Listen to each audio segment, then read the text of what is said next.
Price Lord. தேவனுக்கு மகிமை உண்டாகட்டும். இந்த வேத பாட வகுப்புக்கு வந்திருக்க ஒவ்வொருவரையும் இயேசுவின் நாமத்தில் அன்போடு கூட வாழ்த்தை வரவேற்கிறேன்.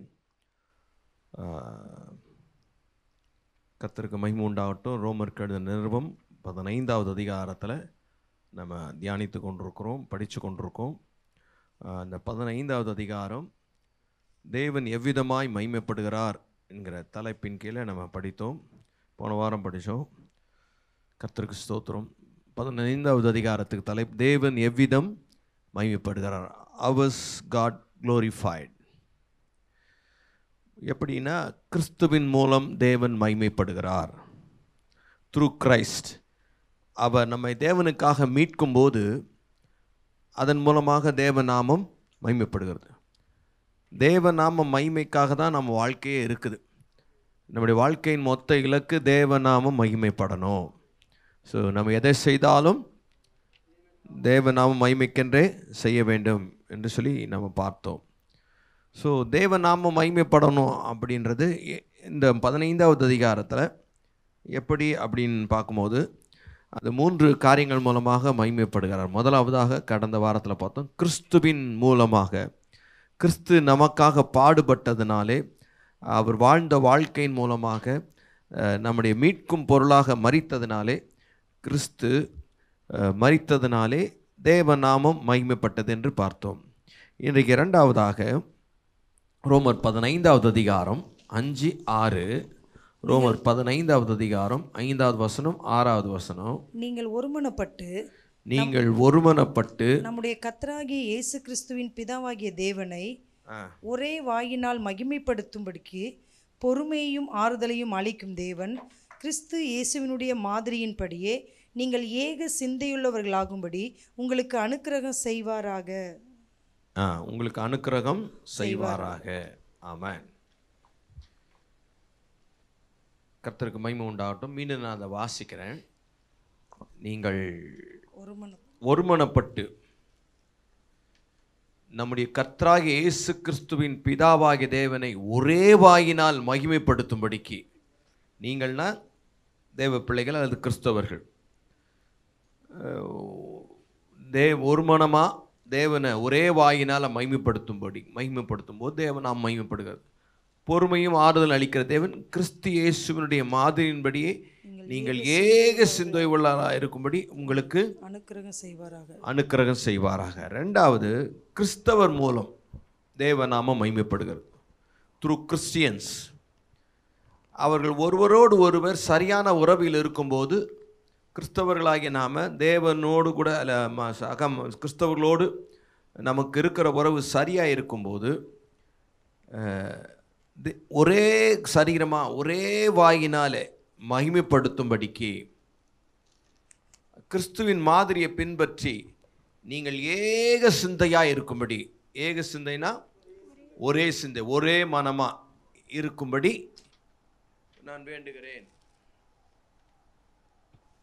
கர்த்தர், நான் ஏக சிந்தையாக இருக்கும்படி கர்த்தர் உங்களுக்கு அனுக்கிரகம் செய்வாராக. கர்த்தருக்கு மகிமை உண்டாகட்டும். நம்ம ஒரே சிந்தையாக இருக்கணும், ஏக சிந்தையாக இருக்கணும். கிறிஸ்தவங்க எல்லாரும் ஒரே சிந்தையாக ஒரே மனமாக இருந்தால் அங்கே தேவநாமம் நிச்சயமாக வல்லமையாய் மகிமைப்படும். கிறிஸ்தவர்களுக்குள்ளார பல பிரிவுகள், பல பல காரியங்களாக பிரிஞ்சிருக்கிறான். நான் ரோமன் கத்தோலிக்க பின்னணியை சேர்ந்தவன். அவங்க சவால் விடுவாங்க, அது கேட்கும்போது வெக்கமாக தான் இருக்கும்.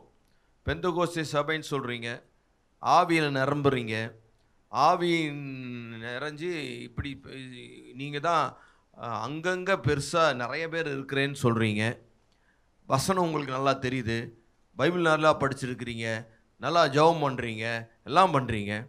ஆனால் நாங்கள் உங்களை மாதிரி பண்ணலனாலும் நாங்கள் போப்பாண்டவர் என்ன சொல்கிறாரோ அதுதான் உலகத்தில் இருக்கிற எல்லா கிறிஸ்தவங்களும் கேட்போம்.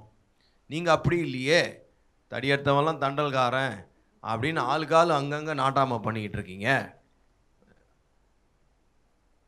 அப்படின்னு சொல்லி கேட்ட கேள்வி இன்னும் வேதனையாக இருக்கிறது. அது சும்மா சொல்கிறாங்கன்னு இல்லை, உண்மையான விமர்சனங்களை எடுத்துக்கணும். உண்மைதான் அது. பெந்தகோஸ்தே வட்டாரத்தில் தான் அதிகமான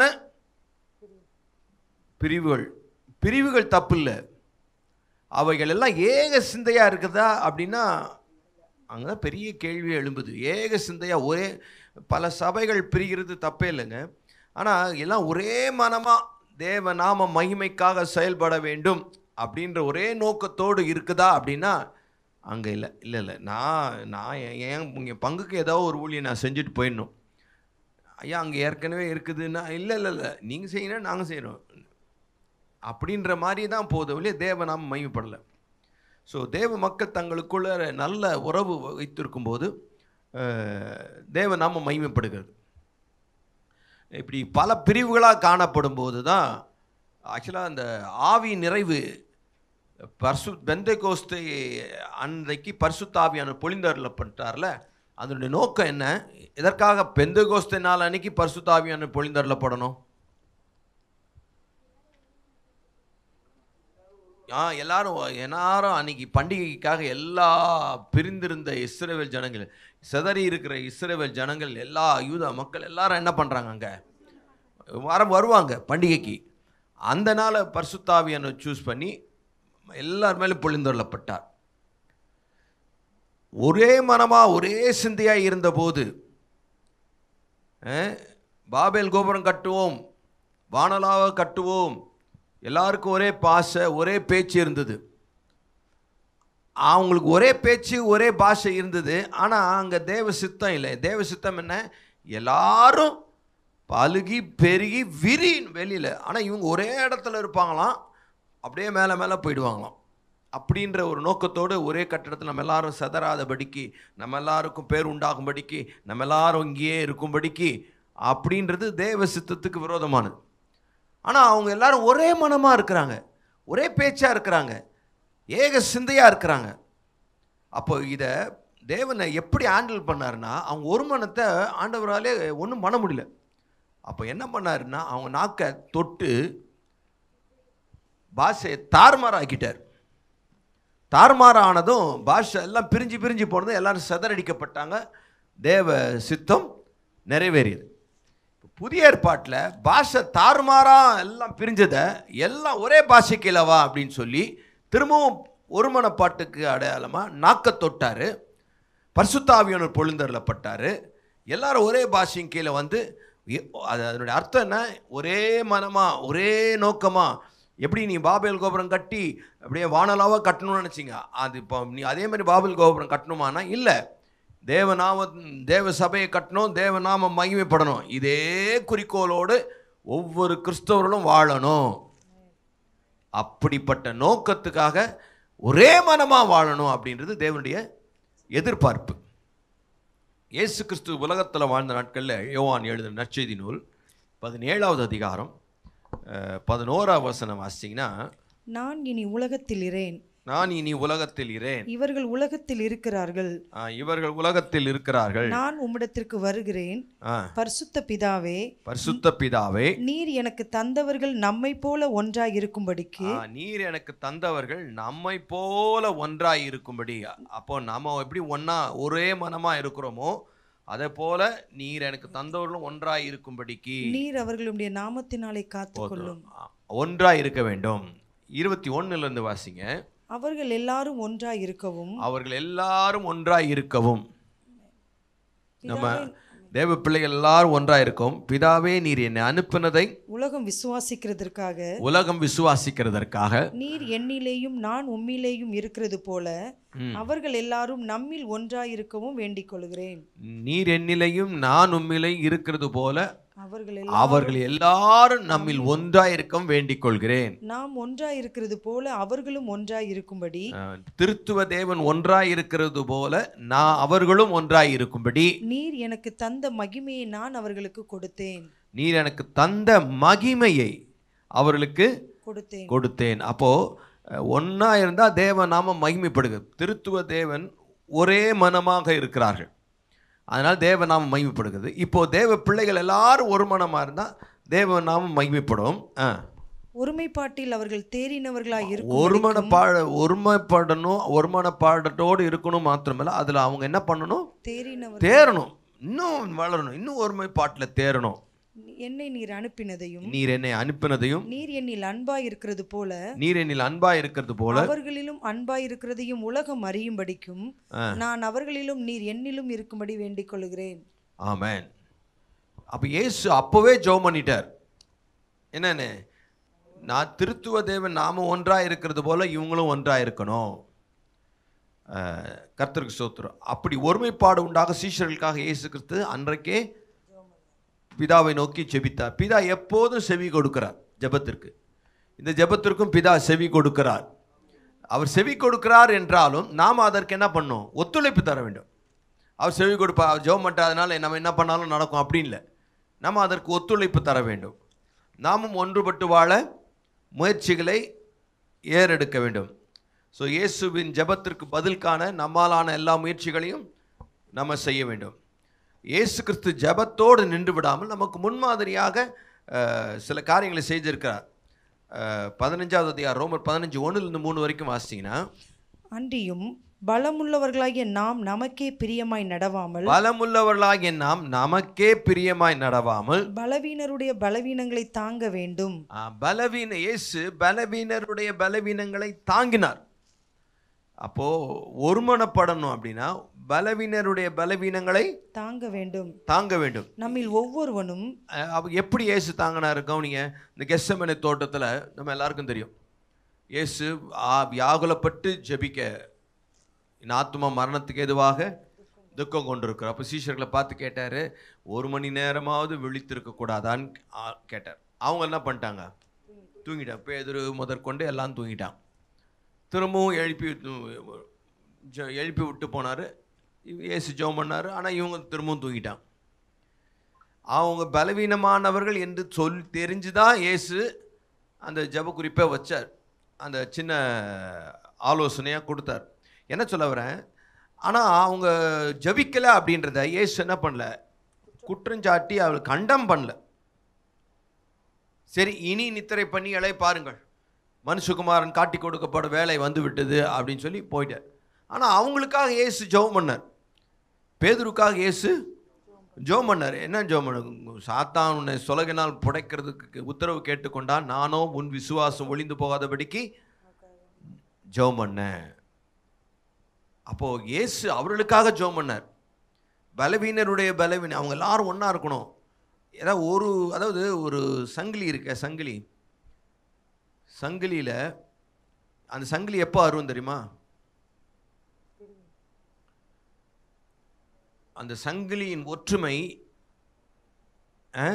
அந்த சங்கிலி எல்லாம் ஒன்று ரிங்குன்னா அப்படி இப்படி இப்படி இப்படி இருக்குல்ல, அது அப்படியே நீளமாக இருக்குல்ல, அது துண்டாகாமல் இருக்கிறது எதை பொறுத்ததுன்னா பலவீனமாக இருக்கிறதுக்கு சப்போர்ட் கிடைக்கிறத பொறுத்து.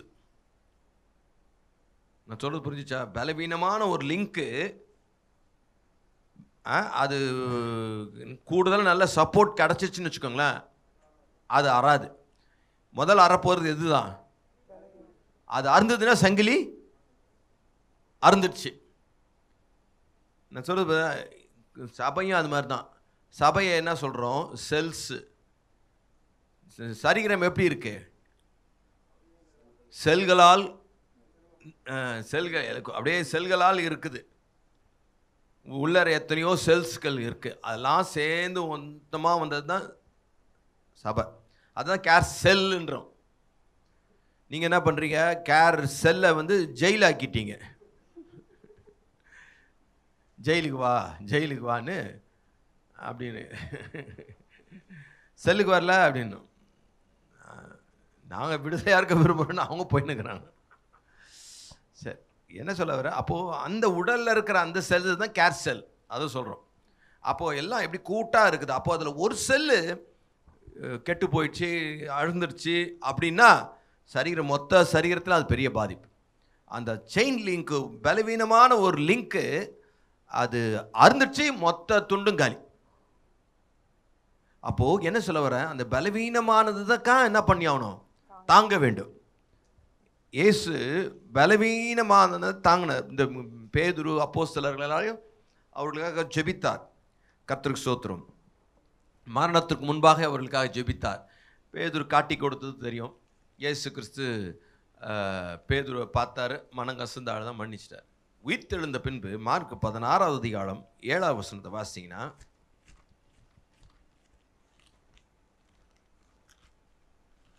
மார்க் 16:7, நீங்கள் அவருடைய சீசரிடத்திற்கும், இயேசு சொல்றாரு உயிர்த்தெழுந்த பின்பு நீங்கள் அவருடைய சீஷரிடத்திற்கும் பேதுருவினிடத்திற்கும் போய் உங்களுக்கு முன்னே கலிலேயாவுக்கு போகிறார், அவர் உங்களுக்கு சொன்னபடியே அங்கே அவரை காண்பீர்கள் என்று அவர்களுக்கு சொல்லுங்கள் என்றான். அவர்களுக்கு சொல்லுங்கள். அந்த தூதன் சொல்றாரு, யார்கிட்ட போய் மரியாள் கிட்ட, நீங்க போய் யார்கிட்ட, இயேசுவின் சீஷரிடத்துக்கு போங்க. இயேசுவின் சீஷரிடத்துக்கு போங்கன்னு சொன்னாவே முடிஞ்சிடுச்சுல. தனியா பேதுருவிடத்துக்கு போய் சீஷரிடத்திற்கும் ஸ்பெஷல் கேர், ரொம்ப வீக்கானது தான். அதுதான் அது பலப்படுத்தப்பட வேண்டும். பேதுருவினிடத்துக்கும் போங்க, சீஷரிடத்துக்கு போங்க மட்டும் இல்லை, சீஷரிடத்துக்கு போனாவே அதில் பேதுரு வந்துடுறாரு. ஸ்பெஷலா அப்பா என்னை குறித்து சாட்சி சொல்ல வெயிட்டுக்கு அவர் ரொம்ப முக்கியமான நபர் பாரு, அவர் கூப்பிடுங்க அப்படின்னு அவரிடத்துல போய் கலிலேயாவுக்கு இயேசு போகிறாருன்னு அவருக்கு ஸ்பெஷலாக அழைப்பு கொடுக்கப்படுகிறது. ஸோ என்ன சொல்ல வரேன், பின்மாற்றத்திற்கு பேதுருவுக்கு இடத்துல பின்மாற்றம் அடைந்த பேதுருவிடத்தில் இயேசு காண்பித்த அன்பும் நம்பிக்கையும் உற்சாகமான வார்த்தைகள் தான் பேதுருவை பலப்பட வைத்தது. ஸோ பலவீனமான பேதுருவை கர்த்தர் தாங்கினார். ஆமென். ஏன்னா அந்த லிங்க் அறக்கூடாது, ஒரு மனமாக இருக்கிற செயின் லிங்க்கு அறக்கூடாது. அப்போ அருந்து விடக்கூடாதுன்னா அப்போ பலவீனமானவர்களை நம்ம என்ன பண்ணி ஆகணும், தாங்கணும். அப்போ தான் இயேசு அதற்கு முன்மாதிரி காண்பித்தார். கர்த்தருக்கு ஸ்தோத்திரம். இயேசு இப்படி பேதுரு பலப்பட்ட பிறகு, பரிசுத்தாவின் அபிஷேகத்தை பெற்ற பிறகு இவங்களுக்குள்ளார அடிபடி தடையெல்லாம் நடந்தது. யார் பெரியவன்ற சண்டை இருக்கும், பதவி போட்டி இருந்தது, அடுத்தது யாருக்கு சேருக்கு ஆசைப்பட்டவங்க, இப்படி இவங்களுக்குள்ள பல காரியங்கள் இருந்தது. ஆனால் பரிசுத்தாவின் பொழிந்தருளப்பட்ட பிறகு கர்த்தருக்கு ஸ்தோத்திரம், அப்போஸ்தலர் 2வது அதிகாரம் 14வது வசனத்தில், அப்பொழுது பேதுரு 11 கூட நின்று அவர்களை நோக்கி, 11 பேரோடு கூட இயேசு நின்று அவர்களை நோக்கி உரத்த சத்தமாய் யூதர்களே, எருசலேமில் வாசம் பண்ணுகிற ஜனங்களே, நீங்கள் எல்லாரும் அறிந்து கொள்வீர்களாக, என் வார்த்தைகளுக்கு செவி கொடுங்கள். ஆமென். பரிசுத்தாவின் அபிஷேகத்தை பெற்ற பிறகு பேதுரு எழுந்து நின்றாரு. பேதுரு நிற்கும் போது 11 பேர் என்ன பண்ணிட்டாங்க, கூட நிற்கிறது. தட் மீன்ஸ் நாங்களும் இதற்கு சாட்சி, நாங்களும் இதற்கு ஒத்துழைப்பு தரோம், நாங்களும் அவங்களோட நிற்கிறோம் அப்படின்னு சொல்றது. ஆனால் முன்னாடி பயந்து ஓடுறதில்ல, நான் தான் பெரியவன், எனக்கு தான் இந்த சேரு, எனக்கு தான் லெஃப்ட்டு, எனக்கு தான் ரைட்டு, இப்படின்னு சண்டை போட்டவங்க இப்போ 11 பேரும், ஐயா அண்ணாச்சி நீங்கள் பேசுங்க, நாங்கள் நிற்கிறோம் உங்களோட அப்படின்னு நின்னாங்க, சப்போர்ட் பண்ணோம். அப்போ என்ன சொல்ல வரேன், அந்த அளவுக்கு பெந்தகோஸ்தே நாளில் அவங்க எல்லாரும் ஒருமனப்பட்டு வந்து நின்னாங்க. அதுக்கு வாழ்ந்த நாட்களில் இயேசு அவர்களுக்காக, பலவீனமான அவங்களுக்காக பல போதனைகளை சொன்னார், நல்ல உபதேசங்களை கற்றுக் கொடுத்தார், அவங்களுக்காக ஜெபித்தார், பலவீனமான அவர்களை தாங்கினார். ஆமென். கர்த்தருக்கு ஸ்தோத்திரம். நீங்கள் யோவான் 13:35 நீங்கள் ஒருவரில் ஒருவர் அன்புள்ளவர்களாய் இருந்தால் அதனால் நீங்கள் என்னுடைய சீஷர்கள் என்று எல்லாரும் அறிந்து கொள்வார்கள் என்றார். எல்லாரும் அறிந்து கொள்வார்கள். அதனால நீங்க என்னுடைய ஒருத்தருக்கு ஒருத்தர் அன்பா இருந்தா நீங்களாம் எல்லாரும் என்னுடைய சீஷர்கள்ப்பா. அப்போ ஒருத்தருக்கு ஒருத்தர் ஒன்னஸா ஒரே மனமா அன்பு கூர்ந்துட்டீங்கன்னா என்னுடைய சீஷர்கள்.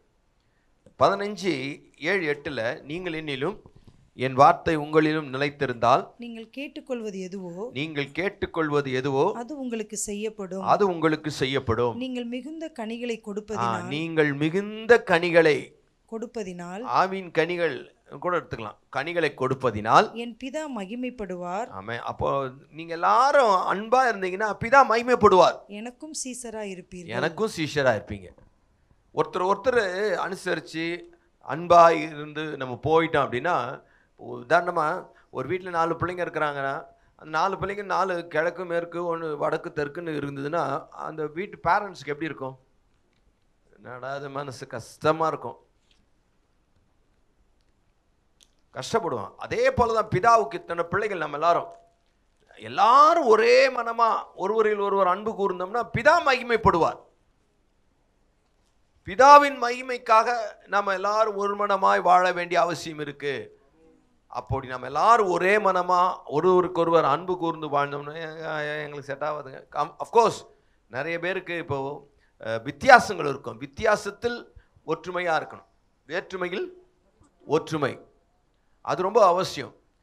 எல்லாருக்கும் ஒரே மாதிரி வரங்களா? இல்லை, வரங்களில் வித்தியாசம், சரீர உறுப்புகளில் வித்தியாசம். எல்லா சரீர உறுப்புகளும் தலையோடு கூட கனெக்ட் ஆகி தலையை உயர்த்தி காட்டுது. அப்போ நம்முடைய நோக்கம் எல்லாம் என்ன தெரியுமா? எல்லாரும் ஒன்றா இருந்து இயேசுவின் நாம் தேவ நாமம் மகிமைப்பட வேண்டும். அது ஒன்றா இருந்தால் தான் மகிமைப்படும், ஒரு மனமாக இருந்தால் தான் மகிமைப்படும். கர்த்தருக்கு ஸ்தோத்திரம். மத்தேயு 12வது அதிகாரம் 25வது வசனம். இயேசு அவர்கள் சிந்தனைகளை அறிந்து அவர்களை நோக்கி, இயேசு அவர்கள் சிந்தனைகளை அறிந்து அவர்களை நோக்கி, தனக்குத்தானே விரோதமாய் பிரிந்திருக்கிற எந்த ராஜ்யமும் தனக்குத்தானே விரோதமாய் பிரிந்திருக்கிற எந்த ராஜ்யமும் பாழாய்ப்போம். தனக்குத்தானே விரோதமாய் பிரிந்திருக்கிற எந்த பட்டணமும், தனக்குத்தானே விரோதமாய் பிரிந்திருக்கிற எந்த பட்டணமும் எந்த வீடும் நிலை நிற்க மாட்டாது. ஆமா, வீட்டில் தனக்குத்தானே அங்கே அப்படியே ஒருத்தருக்கு அடிச்சுக்கின்னு பிரிஞ்சிருந்தானா அந்த வீடு என்ன ஆகாது? நிலையை நிற்காது, பட்டணமும் நிற்காது, அதே போல் ராஜ்யமும் நிற்காது, சபையும் நிற்காது. இங்கே ஏகப்பட்ட குழப்பங்கள், வித்தியாசங்கள், வேறுபாடுகள் அப்படின்னா அந்த தேவநாமம் மகிமைப்படாது. எல்லா சபைகளும் ஒரே இரத்தத்தால் கழுவப்பட்ட சபை தான். இப்போ இதுக்காக நம்ம என்ன பண்ணணும்னா ஜெபம் பண்ணணும். ஆண்டவரே, சபைகள் எல்லாம் ஒரு மனமாக வந்து நிற்கணும். அன்றைக்கி எசேக்கியேல் பள்ளத்தாக்கில் ஆவி பொழிந்தருளப்பட்ட போது எல்லா உலர்ந்த எலும்புகளும் ஒரே சரீரமாக ஒரே உடலோடு ஒட்டி அது ஒரு பெரிய இராணுவங்க எழுந்துச்சு, பார்த்தீங்களா? அந்த மாதிரி இன்னைக்கு எல்லாம் தனித்தனியாக இருக்குது. அவங்களுக்கு ஒரு அர்ஜெண்டா, அவங்கவுங்களுக்கு ஒரு கோல், அவங்கவுங்களுக்குன்னு ஒரு இது காரியங்கள் நடந்துட்டுருக்கு. இப்போ எல்லாம் ஒன்றா ஆகி ஒரே மனமாக ஒரே நோக்கத்துக்காக ஒரே இலக்கை நோக்கி அப்படி பயணித்தோம்னா தேவ நாமம் இன்னும் அதிகமாக மகிமைப்படும். அந்த காரியத்துக்காக இப்போ நாம் என்ன பண்ணணும்னா ஜெபிக்கணும். முதலாவது ஜெபிக்க வேண்டியது ரொம்ப அவசியம். இயேசு ஜெபம் பண்ணார், நாமளும் ஜெபிக்கணும். அதை ஜெபிக்கிறதோடு மாத்திரமில்லை, நாமளும் என்ன பண்ணணும்? முயற்சி எடுக்கணும். 15:3 பாருங்க. தமக்கே இயேசு கிறிஸ்துவும் தமக்கே பிரியமாய் நடாவாமல் உம்மை நிந்திக்கிறவருடைய நிந்தைகள், ஆமென், கிறிஸ்துவும் தமக்கே பிரியமாய் நடவாமல் உம்மை நிந்திக்கிறவர்களுடைய நிந்தைகள் என் மேல் விழுந்தது என்று எழுதியிருக்கிறபடியே நடந்தார். ஆமென். அப்போ ஜெபிக்கிறது மாத்திரமல்ல, இப்போ அடுத்தது ஒற்றுமையா வரணும் அப்படின்னா உங்களுக்கே நீங்க என்ன பண்ண முடியாது? பிரியமா நடக்கக்கூடாது. எனக்கு எப்படி பிடிக்கும், உனக்கு பிடிக்கல, அதை பத்தி எனக்கு கவலை இல்லை. ஒரு மனமா வர்றதுக்கு சில இழப்புகளும் சில நஷ்டங்களையும் நம்ம என்ன பண்ண வேண்டியிருக்கோம்? சகிக்க வேண்டியிருக்கும். அப்படி பவுல் சொல்றாருல, எல்லாரையும் ஆதாயப்படுத்தி கொண்டு போய் எல்லாருக்கும் நான் எல்லாவுமானேன். அப்படி இழக்கும்போது கர்த்தருக்கு ஸ்தோத்திரம், அங்கே ஆசீர்வாதம் பொங்கும், ஆசீர்வாதம் பெருகும், தேவ நாமம் மகிமைப்படும். அப்போது எல்லாரும் என்னுடைய இலக்கு இதுங்க, என்னுடைய நோக்கம் இதுங்க, என்னுடைய எல்லா சரீரத்துக்கும் ஒரே வேலையா? சரீரத்தில் பல உறுப்புகள் இருக்குது, எல்லா உறுப்புக்கும் ஒரே வேலையா? இல்லை. ஆனால் எல்லா உறுப்புகளும் அதனுடைய நியமிக்கப்பட்ட வேலையை செஞ்சு அங்கே கடைசியில் தலையோடு கூட இணைக்கப்பட்டு தலையை உயர்த்தி காண்பிக்கிறது, தலையை மைமைப்படுத்துறது தான் அதனுடைய நோக்கமாக இருக்கு. அப்போது கிறிஸ்துவின் தேவ ராஜ்யத்தில் இந்த ஒற்றுமை தேவ மக்களுக்குள்ளே காணப்பட்டுச்சுன்னா பெரிய காரியங்கள் நடக்கும். ஆமென். கர்த்தருக்கு ஸ்தோத்திரம். கூடி வந்தால் கோடி நன்மை, ஊரு ரெண்டு பட்டா கூத்தாடிக்கு கொண்டாட்டம். ஆமென். ஒன்றுபட்டால் துண்டுபட்டால் இல்லை வாழ்வு. அப்போ இது நமக்கு சிரமப்பட்டு பாடுபட்டு இதற்காக நம்ம என்ன பண்ணணும்னா முயற்சி எடுக்கணும். நான் ஒழுங்காக இருந்துடுறேன்ப்பா, அதை பற்றி என் கவலை, கரெக்டு, நம்ம இருக்கோம். அடுத்தது என்ன பண்ணோம்? மற்ற கிறிஸ்தவர்களோடு என்ன பண்ணுறது? நான் அது எடாகணமாக பண்ணினே இருக்குது. அப்படிதான் பண்ணுவாங்கன்ற நான். இயேசு கிறிஸ்துவுக்கு வந்து அமைஞ்ச சீஷர்கள் எல்லாம் நான் அப்படியே சொன்ன பேச்சை கேட்குறவங்களா? இயேசுவே முன்மாதிரி. அவர் 12 பேர் வச்சிருந்தார், ஒரு கேர்சல், ஃபுல் கேர்சல் ஸ்ட்ரென்த்து. ஆளுக்கு ஆள் ஒன்று ஒன்று ஒரு மாதிரி போகும். பசி, இது கொஞ்சம் சாப்பாடு வேணும்னு 12 போயிடும். அப்போ யார் வச்சு கேர்சல் எடுத்துறது? ஒவ்வொன்றும் ஒரு ரகம். கவனிங்க, இயேசு என்ன பாவம் பண்ணார்? இயேசு அற்புதம் செய்யலையா? சூப்பர் அற்புதம். நம்மகிட்ட ஒன்றும் இல்லை, நம்மகிட்ட பாவத்தை தவிர வேறு எதுவுமே இல்லை. எல்லாம் ஆனால் அந்த கேர்சல் லீடராக இருக்கிறோம். எதுக்கு சொல்ல வரேன்? அப்போது நமக்கு ஒன்று ஏடாகடமாக ஒன்று பண்ணுறது நம்ம அமைஞ்சும் போது தாங்க முடியல, இதுங்களுக்கெல்லாம் போய் அப்படின்றீங்க. இயேசுக்கு ஒன்றும் பண்ணாதவர், அவ்வளோ பரிசுத்தமாக வந்து இவ்வளோ அற்புதம் செய்கிறவர், அவருக்கே 12 டஃப்பு கொடுக்குற டீம் இருந்துச்சுன்னா நீங்களாம் ஏமாத்துறோம். அதனால் அவங்கள வச்சு தான் உங்களை உருவாக்குவார். இல்லையா? அப்போ இது இவங்களெல்லாம் ஒன்று இணைத்து கொண்டு போகிறது தான் பெரிய ஊழியமே. சோத்திரம். அப்போது ஒரு மனமாக இருக்கணும்னா சில இழப்புகளை நமக்கே பிரியமாக நடக்கக்கூடாது. சில நேரங்களில் என்ன பண்ணுறது, அவங்களுக்காக நம்ம என்ன பண்ணி ஆகணும்? விட்டு கொடுக்கணும், இறங்கி போகணும், சில தியாகம் செய்யணும். சில கேர்சல் ஃபோன் பண்ணால் ஃபோன் பண்ணால் வரவே மாட்டாங்க. கரெக்ட், வர மாட்டாங்கன்றதுக்கு என்ன பண்ணுறது? இனி உனக்கு நான் ஃபோனே பண்ண மாட்டேன்னு சொல்லணும். அடுத்த வாரம் திருப்பி வகம் கட்டு போய் ஃபோன் பண்ணணும். அது ஃபோனே எடுக்காது கரெக்டாக, திருப்பியும் ஃபோன் பண்ணு. என்ன பண்ணுறது? எல்லாரும் ஒன்று திரட்டி கர்த்தருக்குள்ளே கொண்டு வரணுமே, ஒன்றா இருக்கணுமே. ஸோ ஒரு மனப்பாட்டுக்காக நம்ம என்ன பண்ணணும்? பிரயாசம் எடுக்கணும். ஆமென். கர்த்தர் ஆதி சபை அப்படி தான் இருந்தது. அப்போஸ்தலர் 4:32 விசுவாசிகளாகிய திரளான கூட்டத்தார் ஒரே இருதயம் ஒரே மனமும் உள்ளவர்களாய் இருந்தார்கள். ஆமென். விசுவாசிகளாகிய திரளான கூட்டத்தார்னா அது 4வது அதிகாரத்தில் கிட்ட 5000க்கு மேலே வந்துட்டாங்க, புருஷர்கள் மட்டுமே. அதுக்கப்புறம் சபை 20,000 தாண்டிடுச்சு. இவ்வளோ ஜனங்க எப்படி? திரளான கூட்டம் ஜாஸ்தியாக ஆக என்ன இருக்கும்? ஒரு மனம் வருமா? 2 பேர் சேர்ந்து ஜெபம் பண்ணா அங்கே ஒரு மனம் இருக்குமா? வரும். ஆமென். எஸ். 4 பேர் சேர்ந்தா கொஞ்சம் இருக்கிறதுக்கு வாய்ப்பு. அது 40 பேர் சேர்ந்தா நீ ஜெபம் பண்ண, நான் கொஞ்சம் தூங்கிக்கிறேன், நான் அப்படி பார்க்குறேன் இப்படி பார்க்குறேன், அவ்வளோதான். இங்கே திரளான கூட்டத்தார் ஒரே இருதயம் ஒரே மனசு. பரிசுத்தாவியால் அன்றி வேறு ஒருவராலும் இதை உண்டாக்கவே முடியாது. அது ஜெபம் பண்ணணும். அவங்க அப்படி தான் ஜெபம் பண்ணாங்க. ஆதி சபை கூடி ஜெபம் பண்ணுவாங்க எல்லாம். அப்போது ஒரே வாயினால் கர்த்தரை மையப்படுத்தணும். இப்போது எல்லாருமே சேர்ந்து ஹல்லேலூயா அப்படி பாடுறோன்னு வச்சுக்கோங்களேன். ஒவ்வொருத்தரும் ஒரு மாதிரி பாடுறான். ஒன்று அல்லேன்னும் போது திருப்பி இது அல்லு ஆண்டு லூக்கு போயிட்ட பிறகு இது ஆள் ஆரம்பிது. அது யாருன்னு போது இது ஆளுண்டு எப்படி இருக்கும் அந்த சர்ச்சு? கேட்கவே என்ன இருக்காது.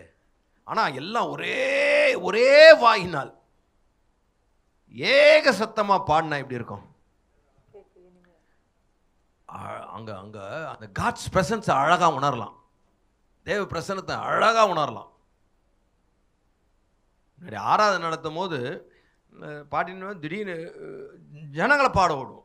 அது சம்டைம்ஸ் பார்த்தீங்கன்னா அது அப்படியே என்னமோ சொல்லி வச்ச மாதிரி ஜனங்களும் அழகாக பாடுவாங்க. அது பரிசுத்த ஆவியானவர் செய்கிற ஒரு காரியம். ஒன்றா நடக்கும், அப்படியே சவுண்ட் இருக்கும். ஸோ என்ன சொல்லுறேன், அந்த மாதிரி நமக்குள்ளார ஒரே எண்ணம் ஒரே நோக்கம் இருக்கணும். ஆதி சபைக்கு அப்படி தான் இருந்தது. ஆமென். கர்த்தருக்கு ஸ்தோத்திரம். இயேசு சொன்னார் 18 மத்தேயு 18:19-20 அல்லாமலும் உங்களில் 2 பேர் தாங்கள் வேண்டிக் கொள்ள போகிற எந்த காரியத்தை குறித்தாகிலும் பூமியிலே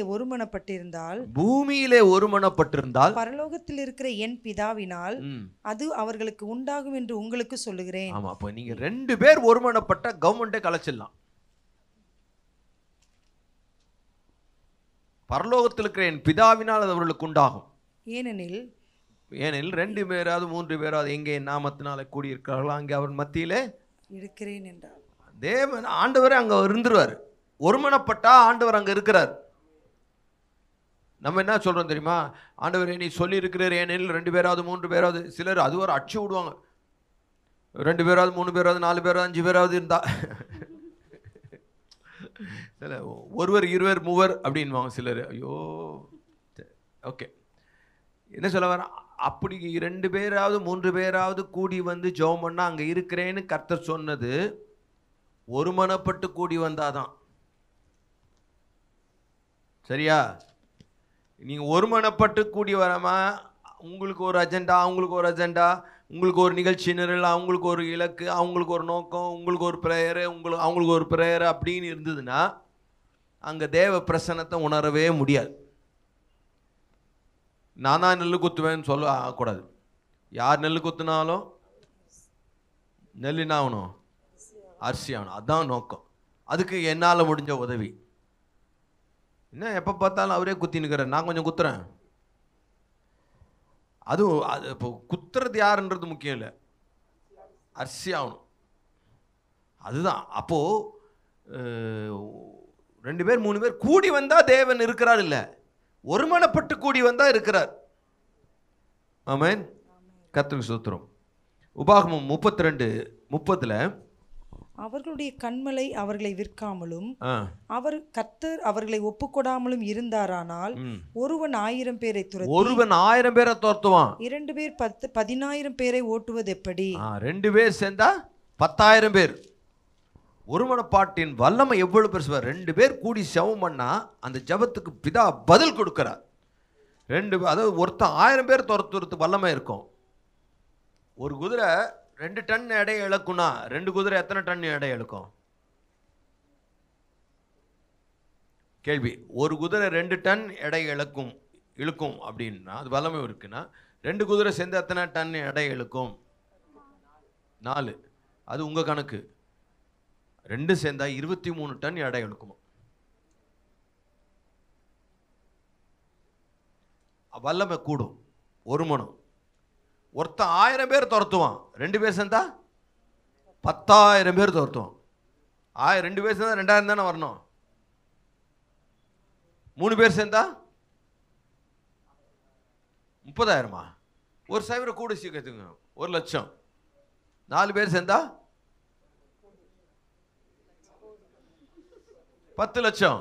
5 பேர்னா 100 லட்சம், 1 கோடி. 6னா 10 கோடி. 7னா 100 கோடி. 8னா 1000 கோடி. 8 பேர் சேர்ந்து ஜெபம் பண்ணோம்னு வச்சுக்கோங்க, 7 பேர் போதும் சேர்ந்தோம்னா இந்தியாவில் 333 ஏதோ இருக்குதுன்றாங்க கோடி. அத்தனையும் தத்திடலாம். 8 பேர் போதும். ஆனால் 8 திசையை நோக்கி இருந்தாங்க. உனக்கு கிழக்கு, ஒன்று மேற்கு, உனக்கு வடக்கு, உனக்கு தெற்கு, உனக்கு கிழக்கு மேற்கு, உனக்கு வடக்கு தெற்கு, உனக்கு தெற்கு மேற்கு, இப்படி 8 திசை நோக்கி இருந்தா திக்கும் காடணும். கர்த்தருக்கு ஸ்தோத்திரம். லேவியர் 26:8, உங்களில் 5 பேர் 100 பேரை துரத்துவார்கள். உங்களில் 5 பேர் 100 பேரை துரத்துவார்கள். உங்களில் 100 பேர் 10,000 பேரை துரத்துவார்கள். உங்களில் 100 பேர் 10,000 10,000 பேரை துரத்துவார்கள். 5 பேர் எத்தனை பேரை துரத்துவாங்களா? 100 பேரை. 100 பேரை. 100 பேர் 10,000 பேரை துரத்துவார்கள். ஸோ அதாவது கூட ஒருமனப்பட்டா அதனுடைய பலன் கூடுது. அது சொல்ல வரேன். நம்ம எல்லாரும் சின்ன வயசுல ஒரு கதை படிச்சிருப்போம். மாடு தனியாக மேய்ஞ்சதுன்னா சிங்கம் அடிச்சிடுது, அதே கூட்டா சேர்ந்தா சிங்கத்தை அடிச்சிடுது. ஒரு குச்சியில் அடிச்சா வலிக்காது, ஒரு சின்ன மெல்லிசா ஒரு குச்சியில் அடிச்சா அது வலிக்காது. அதே மொத்த குச்சியாக சேர்ந்து தொடப்பட்ட பயங்கரமாக வலிக்கும். அப்போ நம்ம எல்லாரும் சேர்ந்து தேவ ராஜ்யத்துக்கு விரோதமாக எழும்புற பிசாசு என்ன தெரியுமா? நம்மளை பிரிவினை ஏற்படுத்தி அவன் ராஜ்யத்தை கட்டுறதுக்கு வேணும். ஊர் 2 பட்டுச்சுன்னா கூத்தாடிக்கு கொண்டாட்டம். அப்போ நாம் ரெண்டா துண்டா போகிறதுக்கு பிசாசு எல்லாம் முயற்சி எடுப்பான். இயேசுவை கைது செய்கிற விஷயத்திலே ஏரோதும் பிலாத்தும் ஒருவருக்கு ஒரு எதிரியாக இருந்தால் ஒன்றாயிட்டாங்க. கொஞ்சம் யோசிச்சு பாருங்க. பக்கத்தில் பார்த்து பிசாசுக்கு இருக்கிற புத்தியாவது இருக்கட்டும். நம்ம பிசாசை அரெஸ்ட் பண்ணுறதுல, பிசாசை அட்டாக் பண்ணுறதுல நமக்குள்ள 1000 வித்தியாசங்கள் இருக்கலாம். அந்த நேரத்தில் வாங்க பிரதர், ஒரு சிஎஸ்ஐ பிரதரும், ஒரு லுத்தரன் பிரதரும், ஒரு காத்தோலிக்க பிரதரும், ஒரு பெந்தகோஸ்து பிரதரும் எல்லாம் ஒட்டுமொத்தமாக போய் வாங்க அப்படின்னு மொத்தமாக போகணும். அவ்வளோ தூரம் எங்கே போகிறது? ஒரே கேர்சலில் ஒன்றா வந்தாலே பெரிய விஷயம். ஒரே சர்ச்சில் இருக்கிற ஒரே நபர்கள். தயவு செய்து சொல்லி இதுக்காக நம்ம சிரமப்பட்டு, ஏன்னா அப்போ தான் தேவ நாமம் மையப்படும். இந்தியாவில் 133ஆம் சங்கீதம், இதோ சகோதரர் ஒருமித்து வாசமாயிருப்பது எத்தனை நன்மையும் எத்தனை இன்பமுமானது. நன்மையாக இருக்கிறதுலாம் இன்பமாக இருக்காது, நன்மையாக இருக்கிறதுலாம் இன்பமாக இருக்கிறதெல்லாம் நன்மையாக இருக்காது.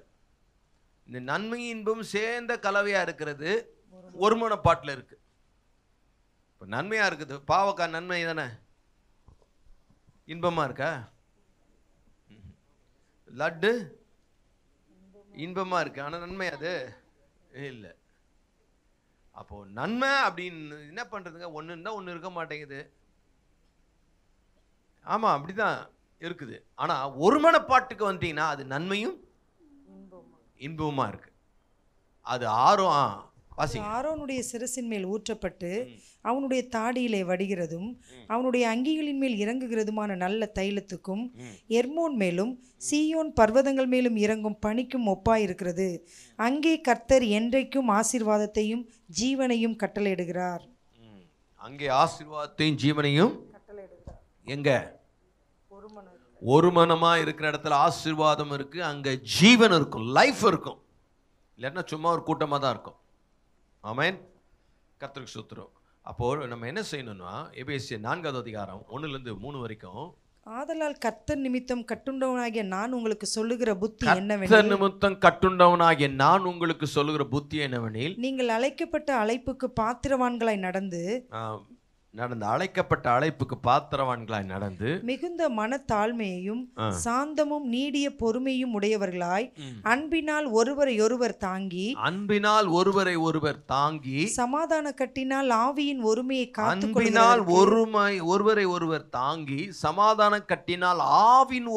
காத்துக்கொள்வதற்கு ஜாக்கிரதையா இருங்கள். ஆவியின் ஒருமையை காத்துக்கொள்வதற்கு அன்பினால் சமாதான கட்டினால் ஜாக்கிரதையா இருங்க.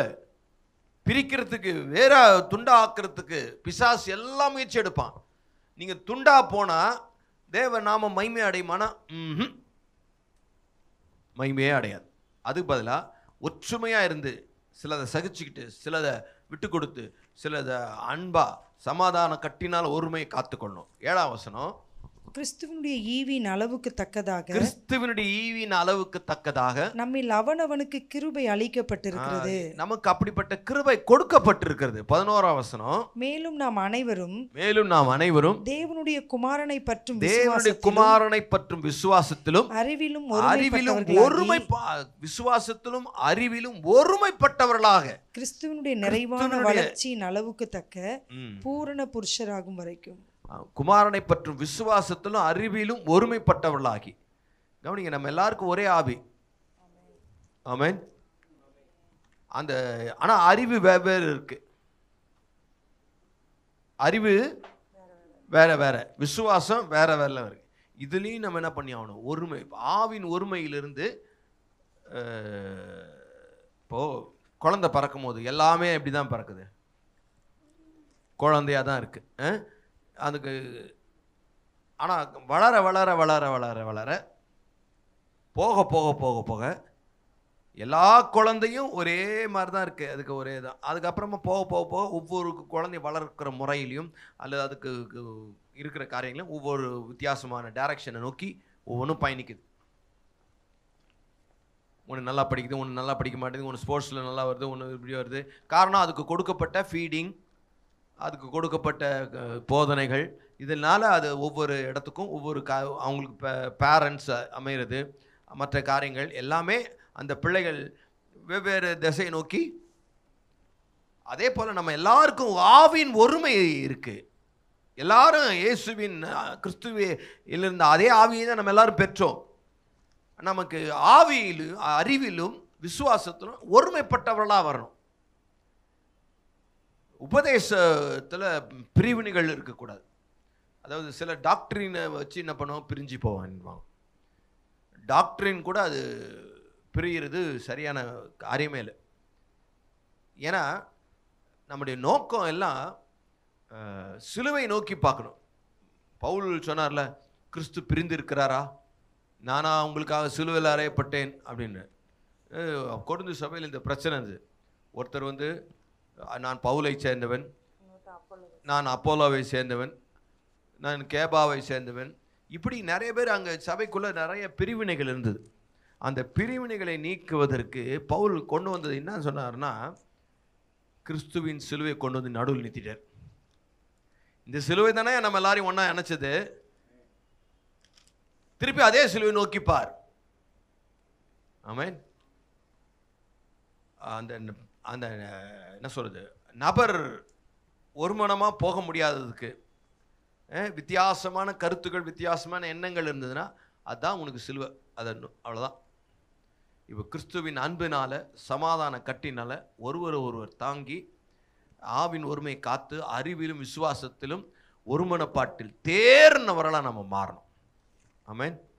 கர்த்தர் அப்போது நம்ம எல்லாரும் ஒருமனப்பட்டவர்களாக இருந்தால் தேவநாமம் மகிமை அடையும். கர்த்தருக்கு சுத்தம். அடுத்ததாக இன்னொரு காரியத்தை சொல்கிறேன், இன்னும் சீக்கிரமாக முடிச்சிடலாம், அவ்வளோதான். ரோமர் 15வது அதிகாரம் 8-9. மேலும் பிதாக்களுக்கு பண்ணப்பட்ட வாக்குத்தத்தங்களை உறுதியாக்கும்படிக்கு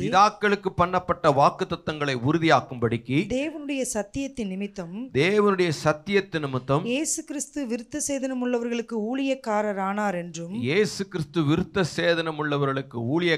ஆனார் என்றும் புறஜாதியாரும் இரக்கம் பெற்றது நிமித்தம் தேவனை மகிமைப்படுத்துகிறார்கள் என்று சொல்லுகிறேன். அந்தபடி இது நிமித்தம் நான் புறஜாதிகளுக்குள்ளே உம்மை அறிக்கை பண்ணி உம்முடைய நாமத்தை சொல்லி சங்கீதம் பாடுவேன் என்று எழுதியிருக்கிறது. ஆமென். மூன்றாவது தேவ நாமம் யார் மூலம்னா, கிறிஸ்தவர் அல்லாதவர் மூலம், த்ரூ நான் கிறிஸ்டியன்ஸ். முதல்ல கிறிஸ்துவின் மூலம் கிறிஸ்து நம்மை மீட்கும் பணியை செய்ததுனால தேவநாமம் மகிமைப்படுகிறது. ரெண்டாவதாக சொன்ன கிறிஸ்தவர்கள் மூலம், கிறிஸ்தவர்கள் ஒருவருக்கொருவர் சரியான உறவில் அல்லது ஒருமனப்பாட்டில் இருக்கும்போது தேவநாமம். மூன்றாவது கிறிஸ்தவர் அல்லாதவர் மூலம், த்ரூ நான் கிறிஸ்டியன்ஸ், அவர்கள் நற்செய்தியினால் சந்திக்கப்படும் போது, அவர்கள் சுவிசேஷத்தினால் சந்திக்கப்படும் போது தேவநாமம் மகிமைப்படுகிறது. புறஜாதியாரும் ரட்சிக்கப்படுகிறார்கள், புறஜாதியார் இயேசுவை அறிந்து கொள்கிறார்கள். அப்போ புறஜாதியும் தேவ நாமத்தை மகிமைப்படுத்துகிறார்கள். அப்போ புறஜாதிகள், அதாவது நான் கிறிஸ்டியன்ஸ் ரட்சிக்கப்படும் போது பரலோகத்தில் மிகுந்த சந்தோஷம். மனம் திரும்புகிற ஒரு லூக்கா 15:7, மனம் திரும்புகிற ஒரு பாவி நிமித்தம் பரலோகத்தில் மிகுந்த சந்தோஷம் பரலோகத்தில் மிகுந்த சந்தோஷம். ஆமென். பரலோகத்தில் மிகுந்த சந்தோஷம். ஒரு ஒரு ஆடு மனம் திரும்பி வந்துடுச்சுன்னா பரலோகமே கொண்டாடுது. ஆமென். கர்த்தருக்கு ஸ்தோத்திரம். ஆதி சபையில் அப்படிதான். அப்போஸ்தலர் 11:18, இவைகளை அவர்கள் கேட்ட பொழுது அமர்ந்திருந்து, அப்படியானால், அதாவது 10வது கொர்நேலி வீட்டில் ரட்சிப்பு அதை குறித்து விளக்கும் போது அவங்க கேட்டபோது அமர்ந்திருந்து, அப்படியானால் ஜீவனுக்கு ஏதுவான மனம் திரும்புதலை தேவன் புறஜாதியாருக்கும் அருளி செய்தார் என்று சொல்லி, தேவன் புறஜாதியாருக்கும் அருளி செய்தார் என்று சொல்லி தேவனை மகிமைப்படுத்தினார். அப்போ புறஜாதியாரும், அப்போ இது யூதர்களுக்கு மாத்திரம் இல்லப்பா ரட்சிப்பு, புறஜாதியாருக்கும் ரட்சிப்பு. அவர்கள் சுவிசேஷத்தினால் சந்திக்கப்படும் போது தேவன் மகிமை அடைகிறார். ஆமென். புறஜாதியாருக்கும் இந்த கிடைச்சதுன்றதை கேட்ட உடனே மகிமைப்படுத்துறாங்க. அப்போஸ்தலர் 13:48 புறஜாதியார் அதை கேட்டு சந்தோஷப்பட்டு கர்த்தருடைய வசனத்தை மகிமைப்படுத்தினார்கள். ஆமென். அப்போ கர்த்தருடைய வசனத்தை மகிமைப்படுத்தினார்கள். புறஜாதியார் கேட்டு, அப்போ புறஜாதியார் இயேசுவை அறிகிற அறிவுக்கு அல்லது சத்தியத்தை அறிகிற அறிவுக்கு சுவிசேஷத்தை கேட்கிற சுவிசேஷத்தினால் சந்திக்கப்படும் போது தேவன் நாமம் மகிமைப்படுகிறது. மீண்டும் இன்னொரு வசந்த வாசியம். அப்போஸ்தலர் 21:18 பவுலுடைய காரியங்களை பார்ப்போம். மறுநாளிலே பவுல் எங்களை கூட்டிக் கொண்டு யாக்கோபினிடத்திற்கு போனான். மூப்பர் எல்லாரும் அங்கே கூடி வந்தார்கள். மூப்பர் எல்லாம் எருசலேம் போனாங்க. அப்போ மூப்பர் எல்லாரும் கூடி வந்தார்கள். அவர்களை அவன் வினவி தன் ஊழியத்தினாலே தேவன் புறஜாதிகளிடத்தில் செய்தவைகளை ஒவ்வொன்றாய் விவரித்து சொன்னான். தன் ஊழியத்தில் புறஜாதிகளிடத்தில் தேவன் செய்த காரியங்களை ஒவ்வொன்றாக விவரித்து சொன்னான். அதை அவர்கள் கேட்டு கர்த்தரை மகிமைப்படுத்தினார்கள். புறஜாதிகளிடத்தில் செய்யப்பட்ட கிரியைகளை கேட்டு கர்த்தரை மகிமைப்படுத்தினார்கள். ஆமென். புறஜாதிகள் மத்தியில் செய்யப்பட்ட செய்கைகளை சொன்ன உடனே கேட்டு கர்த்தரை மகிமைப்படுத்தினார்கள். மோசே செங்கடலை கடந்து வந்து, இஸ்ரவேல் ஜனங்கள் செங்கடலெல்லாம் கடந்து வந்துட்டாங்க. கடந்து வந்தப்போ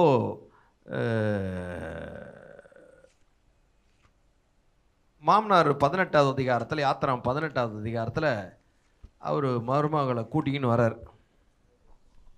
18:8 பின்பு மோசே கர்த்தர் இஸ்ரவேலின் நிமித்தம் பார்வோனுக்கும் எகிப்தியருக்கும் செய்த எல்லாவற்றையும், வழியிலே தங்களுக்கு நேரிட்ட எல்லா வருத்தத்தையும், கர்த்தர் தங்களை விடுவித்து ரட்சித்ததையும் தன் மாமனுக்கு விவரித்து சொன்னான். கர்த்தர் இஸ்ரவேலரை எகிப்தியரின் கைக்கு தப்புவித்து அவர்களுக்கு செய்த சகல நன்மைகளையும் குறித்து எத்திரோ சந்தோஷப்பட்டு உங்களை எகிப்தியரின் கைக்கும் பார்வோனின் கைக்கும் தப்புவித்து எகிப்தியருடைய கையின் கீழ் இருந்த ஜனத்தை விடுவித்த கர்த்தருக்கு ஸ்தோத்திரம். மாமனார் சொல்றார், கர்த்தருக்கு அவர் இப்பதான் கர்த்தர் எல்லா தேவர்களை பார்க்கிலும் பெரியவர் என்பதை இப்போது அறிந்திருக்கிறேன். அவர்கள் இடும்பு செய்த காரியத்தில், அப்போ கர்த்தர் புறஜாதிகள் நடுவில் அவர் சந்தித்த விதத்தை, செய்த அற்புதத்தை, சுவிசேஷத்தினால் சந்திக்கப்பட்ட காரியங்களை கேட்கும்போது தேவ நாமம் மகிமை அடைகிறது. அல்லேலூயா. ஸோ சுவிசேஷத்தின் நோக்கம் என்ன? தேவ நாமம் மகிமைப்படணும். அப்போ பிலிப்பியர் 2வது கலாத்தியர் 1:24 பவுல் தன்னுடைய சாட்சி சொல்றாரு, என்னை பற்றி தேவனை மகிமைப்படுத்தினார்கள். அதாவது அதுக்கு முன்னாடி 23:22 வாசிக்கிறேன். மேலும் யூதேயா தேசத்திலே கிறிஸ்துவுக்குள்ளான சபைகளுக்கு முகம் அறியாதவனாய் இருந்தேன். முன்னே நம்மை துன்பப்படுத்தினவனே தான் அழிக்க தேடின விசுவாசத்தை இப்பொழுது பிரசங்கிக்கிறான் என்பதை மாத்திரம் அவர்கள் கேள்விப்பட்டிருந்து என்னை பற்றி தேவனை மகிமைப்படுத்தினார்கள். தேவனை சோத்ரம். பிலிப்பியர் 2வது அதிகாரம் 10-11 அதை வாசிச்சுருவோம். இயேசுவின் நாமத்தில் இயேசுவின் நாமத்தில் வானோர் பூதலத்தோர் வானோர் பூதலத்தோர் பூமியின் கீழானோருடைய கீழானோருடைய முழங்கால் யாவும் முடங்கும்படிக்கு வானோர் பூதலத்தோர் பூமியின் கீழானோர் யாவரின் நாமும் முழங்கால் படியிடும்படிக்கு பிதாவாகி தேவனுக்கு மகிமையாக இயேசு கிறிஸ்து கர்த்தர் என்று நாவுகள் யாவும் அறிக்கை பண்ணும்படிக்கும். ஆமென். பிதாவாகிய தேவனுக்கு மகிமையாக இயேசு கர்த்தர் என்று நாவுகள் அறிக்கை பண்ணும்படிக்கு எல்லா நாமத்திற்கும் மேலான நாமத்தை அவருக்கு தந்தருளினார். ஆமா, எல்லா நாமத்திற்கும் மேலான நாமத்தை இயேசு பெற்றார். கவனி, எல்லா முழங்கால்களும் இயேசுக்கு முன்னாடி முழங்கால் படிக்கிட்டா பிதாவாகிய தேவன் மகிமை அடைகிறார். ஆமென். அப்ப எல்லா நாவுகளும் இயேசுவே கர்த்தர் என்று அறிக்கை பண்ணணும். கர்த்தரே தேவன் என்று புறஜாதிகள் சொன்ன, பாகால் தெய்வமானால் பாகாலை செய்வீங்கள், கர்த்தர் தெய்வமானால் கர்த்தரை செய்வீங்கள் என்ற சவால் வைச்சப்போ, அப்புறம் அக்கினி இறங்கின பிறகு இப்போ எல்லா ஜனங்களும் புறஜாதிகள் எல்லாம் என்ன சேர்ந்து சொல்லிட்டாங்க, என்னன்னு கர்த்தரே தேவன். அதை போல சுவிசேஷத்தினால் அற்புதத்தினால் இந்த புறஜாதிகள் சந்திக்கப்படும் போது தேவநாமம் மகிமைப்படும். அப்போ நாம் என்ன பண்ணணும்? கிறிஸ்தவர் அல்லாதவரை சுவிசேஷத்தினால் சந்திக்கணும். சுவிசேஷ ஊழியத்தின் மூலமாக நம்ம சந்திக்கும் போது ஒரு ஆத்ம மனம் திரும்பும் போது மகிமைப்படுகிறது. நம்ம சொன்ன இடத்துலையும் சொல்லியிருக்கக்கூடாது. இங்கே ரோமர் 15வது அதிகாரம் 20-21 வாசிங்கன்னா,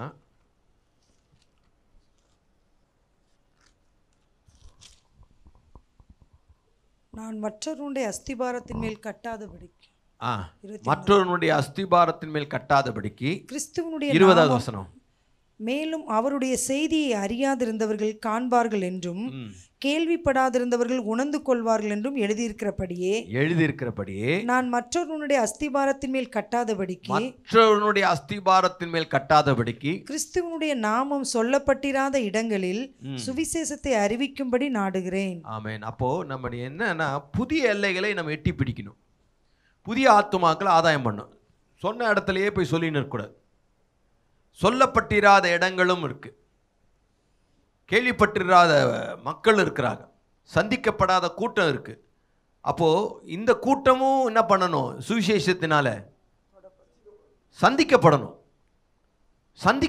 அதுக்கு நாம என்னமாலான எல்லா முயற்சியும் நம்ம எடுக்கணும். சந்திக்கப்படாத கூட்டத்தை சந்திக்கணும். ஏன்னா ஜனத்திரட்சி தான் ராஜாவுக்கு மகிமை. ஜனம் எல்லாம் ரட்சிக்கப்பட்டதுன்னா அது ராஜாவுக்கு மகிமை. லூக்கா 4வது அதிகாரத்தில் 42-43 இயேசு உதயமான போது அவர் சூரியன் உதயமான போது அவர் புறப்பட்டு வனாந்தரமான ஒரு இடத்திற்கு போனார். திரளான ஜனங்கள் அவரை தேடி அவரிடத்தில் வந்து தங்களை விட்டு போகாதபடிக்கு அவரை நிறுத்தி கொண்டார்கள். தங்களை விட்டு ஆண்டவரே நீங்க போயிடாதீங்கன்னு சொல்லி நிறுத்தினாங்க. இங்கே இருங்க. அவரோ அவர்களை நோக்கி நான் மற்ற ஊர்களிலும் தேவனுடைய ராஜ்யத்தை குறித்து பிரசங்கிக்க வேண்டும். மற்ற ஊர்களில் நான் போய் என்ன பண்ணணும்? பிரசங்கிக்க வேண்டும். இதற்காகவே அனுப்பப்பட்டேன் என்றார். அப்போ சந்திக்கப்படாத கூட்டத்துக்கு நான் போனோம். தேவநாம மகிமைப்படணும்னா இந்த கூட்டத்தை சுவிசேஷத்தினால் சந்திச்சே ஆகணும். அப்போ நாம அந்த கூட்டத்தை சந்திக்கிறதுக்கு போனோம். சந்திச்ச கூட்டத்தையே சந்திச்சுட்டு இருக்கிற, அஃப்கோர்ஸ் அது புதிய எல்லைகளை, புதிய ஆத்துமாக்களை நம்ம என்ன பண்ணணும்? யோவான் 10:16 இயேசு சொன்னாரு, இந்த தொழுவத்தில் உள்ளவைகள் அல்லாமல் வேற ஆடுகளும் எனக்கு உண்டு. இந்த தொழுவத்தில் இல்லாமல் வேற ஆடுகளும் எனக்கு உண்டு, அவைகளையும் நான் கொண்டு வர வேண்டும். ஆமா, இந்த தொழுவத்தில் இல்லாத வேற, இந்த பகுதியில, இந்த பின்கோட்ல இந்த பகுதியில இல்லாத வேற ஆடுகளும் எனக்கு உண்டு, அவைகளையும் கொண்டு வர வேண்டும். அவைகளின் சத்தத்துக்கு செவி கொடுக்கும், அப்போது ஒரே மந்தையும் ஒரே மேய்ப்பனும் ஆகும். சென்னையில் எவ்வளோ பகுதி இருக்குது, வட மாநிலங்கள் இருக்குது. வட மாநிலங்களுக்கு போகலன்னா வட மாநிலமே இங்கே வருது. நீங்கள் அதுக்கேற்ற மாதிரி ஹிந்தியை கற்றுக்கிட்டு அந்த மொழியை கற்றுக்கிட்டு அவங்கள ஆதாயம் பண்ணுறதுக்கு என்ன பண்ணணுமோ அது பண்ணணும். வேலை வாங்குறதுலே குறியாக இருக்கக்கூடாது. நம்ம அவங்கள வேலைக்கு வச்சுக்கலாம், அவங்க ரொம்ப கம்மியாக கூலி கேட்பாங்க. நம்ம ஆட்கள் இந்த உங்களுக்கெல்லாம் வடக்கன்சனை வச்சுக்கிறேன் வேலை, சிலர்லாம் வடக்கன்சனை வேலைக்கு வச்சுக்கிறேன், அவங்கள வேலை வாங்குறது. ஆனால் கூலி அவங்க எல்லாம் ரொம்ப கொஞ்சம் கம்மியாக கேட்பாங்க போல இருக்குது. நம்ம நோக்கம் அவங்களும் ரட்சிக்கப்படுறதுக்காக நம்ம என்ன பண்ணோம், சுவிசேஷ அறிவிக்க. நீங்கள் வடக்கு நோக்கி போக வேண்டாம், உங்களை நோக்கி வடக்கு வந்து கொண்டு இருக்கிறது. அப்போ அந்த வந்த வடக்கை மடக்கி போடும். நீங்கள் ரொம்ப அடக்கமாக இருக்கிறீங்க. ஆமென். சுவிசேஷ ஊழியத்தினால் அவர்களை சந்திக்கிறதுக்கு கர்த்தருக்கு ஸ்தோத்திரம். 32. நீங்கள் தேவனை நோக்கி செய்யும் ஜெபங்களில், நீங்கள் தேவனை நோக்கி செய்யும் ஜெபங்களில் நான் போராடுவது போல நீங்களும் என்னோடு கூட, நான் போராடுவது போல நீங்களும் என்னோடு கூட போராட வேண்டும் என்று நம்முடைய கர்த்தராகிய இயேசு கிறிஸ்துவின் நிமித்தம் ஆவியானுடைய அன்பு நிமித்தம் உங்களை வேண்டிக் கொள்கிறேன். அப்போ சுவிசேஷ ஊழியத்தில் சந்திக்கிறதுக்கு அந்த ஊழியத்தை செய்கிறவர்களுக்காக நம்ம என்ன பண்ணோம், ஜெபம் பண்ணோம். அவங்க சந்திக்கப்படணும், நம்ம ஜெபம் பண்ணணும். நான் போராடுறது போல நீங்கள் என்னோடு கூட சேர்ந்து என்ன பண்ணுங்க, போராடுங்க. சுவிசேஷ ஊழியத்தினால் இவர்கள் சந்திக்கப்படணும், ரட்சிக்கப்படணும். ரட்சிக்கப்படாதவர்கள், சந்திக்கப்படாதவர்கள், தொடப்படாதவர்கள், சந்திக்கப்படாதவர்கள் ரட்சிக்கப்படணும் அப்படின்னு சொல்லி நம்ம சின்சியராக ஜெபம் பண்ணணும். நான் போராடுறது போல நீங்களும் போராடுங்கன்றார் பவுல். அப்போது அவங்க ஒன்று நாம் போய் அவங்கள சந்திக்கணும், அல்லது சந்திக்கிறவங்களுக்காக நம்ம ஜெபிக்கணும். ஆண்டவரே, இந்த ஊழியத்தை செய்கிற மிஷினரிகளுக்காக, சுவிசேஷ ஊழியம் செய்கிறவங்களுக்காக ஒவ்வொரு நாளும் ஜெபிக்கும் போது அவங்க ஒவ்வொரு புதிய ஆத்மாக்களை சந்திக்க, அதன் மூலமாக அவங்க ரட்சிக்கப்படும் போது உங்களுக்கும் உங்கள் மூலமாக தேவநாமம் மகிமைப்படுகிறது. கிறிஸ்தவ அல்லாதவர்கள் சந்திக்கப்படுகிறார்கள். நம்முடைய நோக்கம் கிறிஸ்தவர் அல்லாதவர் சந்திக்கப்படணும். ஒன்று நம்மாவது போகணும், அல்லது போகிறவங்களுக்காவது ஜெபிக்கணும். 2வது 27ஆம் வசனம், இப்படி செய்வது நல்லதென்று எண்ணினார்கள். இப்படி செய்வது நல்லதென்று எண்ணினார்கள். இப்படி செய்கிறதற்கு அவர்கள் கடனாளிகளாயும் இருக்கிறார்கள். இப்படி செய்கிறதற்கு அவங்க எப்படி இருக்கிறாங்கன்னா கடனாளிகளாயும் இருக்கிறார்கள். எப்படி என்றால் புறஜாதியார் அவர்களுடைய ஞான நன்மைகளில் பங்கு பெற்றிருக்க, புறஜாதியார் அவர்களுடைய ஆவிக்குரிய நன்மைகளில் பங்கு பெற்றிருக்க, சரீர நன்மைகளால் அவர்களுக்கு உதவி செய்ய இவர்கள் கடனாளிகளாய் இருக்கிறார்களே. உங்களுக்கு ஆவிக்குரிய ரட்சிப்பை புறஜாதிகள் கொடுத்துருக்குறாங்க. இப்போ புறஜாதிகள் நீங்கள் என்ன பண்ணுங்க, யூதர்களுக்காக சரீர நன்மையை நீங்கள் என்ன பண்ணுங்க, அதாவது உங்களுக்கு ஆவிக்குரிய நன்மைகள் கொடுத்தவங்களுக்கு நீங்கள் அவங்களுக்கு சரீர பிரகாரமான நன்மைகள், பண உதவி, சரீரத்தில் உதவி, அப்படி நீங்கள் செய்யுங்க. இப்போ இந்த மிஷினரி ஊழியங்களுக்கு, சுவிசேஷ ஊழியங்களுக்கு, உங்களுக்கு ஊழியம் செய்கிறவங்களுக்கு உங்களாலான பொருள் உதவி செஞ்சு, பண உதவி செஞ்சு இதை தாங்குங்க. ஆமென். அப்படி அதன் மூலமாக புதிய ஆத்துமாக்கள் தோடப்படுவார்கள், புதிய எல்லைகளை தொடலாம், புதிய காரியங்களை செய்யலாம். அதன் மூலமாக தேவநாமம் மகிமைப்படும். ஒன்று, அவங்களுக்காக ஜெபம் பண்ணுங்க. அடுத்தது அவங்களுக்கு காணிக்க கொடுங்க. அதாவது சரீர பிரகாரமான நன்மைன்னா உலக பிரகாரமான நன்மை, அது பண உதவி தான், பொருள் உதவி. அப்போ சுவிசேஷ ஊழியத்துக்கு நம்ம பொருள் உதவியோ பண உதவியோ மிஷினரிகளுக்கு காணிக்க கொடுக்கறது. அடுத்தது ஊழியம் சந்திக்கப்படாத மக்களை சந்திக்கிற காரியங்களில், ஏன்னா அவங்க ஜென்ரல் கான்செப்ட் என்னன்னா, நமக்கு ஆவிக்குரிய நன்மை விதைச்சாங்கன்னா அவங்களுக்கு சரீர பிரகாரமான, திரும்பியும் அவங்களுக்கு ஆவிக்குரிய நன்மை உங்களால் கொடுக்க முடியாது சில சமயத்தில். அப்போ அவங்களுக்கு சரீர பிரகாரமான நன்மையை நம்ம செய்ய கடனாளிகளாக இருக்கிறோம். ஆமென். அதனால் நம்ம ரட்சிக்கப்படாதோர் ரட்சிக்கப்படுறதுக்கு முதல்ல அவங்களுக்காக ஜெபம் பண்ணுங்க. அந்த ஊழியத்தை செய்கிறவங்களுக்காக ஜெபம் பண்ணுங்க. நாம் போய் சொல்கிறதுக்கு முயற்சி எடுப்போம். அடுத்தது பொருளாலும் அவங்களை தாங்குவோம். கர்த்தருக்கு ஸ்தோத்திரம். இன்றைக்கி எத்தனையோ மிஷினரிமார்கள் எத்தனையோ தேவைகளோடு கூட இருக்கிறாங்க. ஸோ அப்படிப்பட்ட மிஷினரிகளை தனிப்பட்ட விதத்தில் நீங்கள் தாங்கினா அவங்க அதனால் ஆசீர்வதிக்கப்படுவார்கள். அதன் மூலமாக தேவநாமம் மகிமை அடைகிறது. கர்த்தருக்கு ஸ்தோத்திரம். 15வது அதிகாரம் தேவன் எவ்விதமாக, முதலாவது கிறிஸ்துவின் மூலம், 2வது கிறிஸ்தவர்கள் மூலம், 3வது கிறிஸ்தவர் அல்லாதவர் மூலம். முதலாவது கிறிஸ்துவின் மூலம், கிறிஸ்து நம்மை மீட்கும்போது. 2வது கிறிஸ்தவர்கள் மூலம், கிறிஸ்தவர்கள் சரியான உறவில் இருக்கும்போது. கிறிஸ்தவர் அல்லாதவர்கள் சுவிசேஷத்தினால் சந்திக்கப்படும் போது, சுவிசேஷம் சொல்லி அவர்களை சந்திக்கும் போது, அவங்க ரட்சிக்கப்படும் போது அல்லது இயேசுவை ஏற்றுக்கொள்ளும் போது தேவநாமம் மகிமைப்படுகிறது. ஆமென். நாமளும் இயேசுவின் நாம மகிமைக்காக வாழ்வோம். கர்த்தர் நமக்கு உதவி செய்வாராக. கண்களை மூடி ஜெபம் செய்வோம். Thank you Lord Jesus. ஆண்டவரே உமக்கு நன்றி தகப்பனே. ஹல்லேலூயா. நன்றி தகப்பனே, நன்றி நன்றி நன்றி. ஆண்டவரே, எங்களுக்கல்ல கர்த்தாவே, எங்களுக்கல்ல, உமது நாமத்துக்கே மகிமை வரப்பண்ணும். சொல்லுங்கள் ஆண்டவர் பார்த்து, உமது நாமத்திற்கே மகிமை வரப்பண்ணும். ஆண்டவரே, உம்முடைய நாமத்திற்கே மகிமை வரப்பண்ணும். அப்பா பிதாவே, உம்முடைய நாமத்துக்கே மகிமை வர பண்ணும்படி நாங்கள் எங்கள் வாழ்க்கை அமைய உதவி செய்யுங்கப்பா. கிறிஸ்தவர்களாகிய நாங்கள் ஆண்டவர் ஒரு மனப்பாட்டில் தேரணும், ஒரு மனமாய் விளங்கணும். ஆண்டவரே, அதற்கு எந்த தியாகத்தை, எந்த அர்ப்பணிப்பு, எந்த இழப்பையும் நாங்கள் செய்ய ஆண்டவரே அக்கறையாயிருக்க கர்த்தர் கிருபை தரும்படி ஆட்சேபிக்கிறோம். இயேசுவின் நாமத்தில் ஒரு மனப்பாட்டில் ஆண்டவரே சபை தேறி வளர உதவி செய்யும்படி ஆட்சேபிக்கிறோம். எல்லா தடைகளும் விலகட்டப்பா. வேற்றுமைகள், வித்தியாசங்கள் எல்லாம் தகர்த்தெறியப்படட்டும். ஒரு மனத்துக்கு விரோதமாக கிரியை செய்கிற பிசாசின் கிரியைகளை இயேசுவின் நாமத்தில் கடிந்து கட்டி அப்புறப்படுத்துகிறேன். எல்லாருக்குள்ள ஒரே ஆவியானவர் ஒரே செய்கைகளில் செய்யும்படியாக நாங்கள் செவிக்கிறோப்பா. அதே போல் கிறிஸ்தவர் அல்லாதவர் சுவிசேஷத்தினால் சந்திக்கப்படுற ஊழியத்திற்காக எங்களாலான எல்லா முயற்சியை நாங்கள் ஏறெடுக்க, ஆண்டவரே எங்களாலான எல்லா உதவிகளையும் செய்ய, ஜபங்களை ஏறெடுக்க, அதை நாங்கள் விசேஷ விதமாக பாரத்தோடு செய்ய கர்த்தர் கிருபை தரும்படியாக செபிக்கிறோம். காத்துக்கொள்ளும், ஆசீர்வதி. எல்லா துதி கன மகிமை மேன்மை நாங்கள் உமக்கே செலுத்துகிறோம்.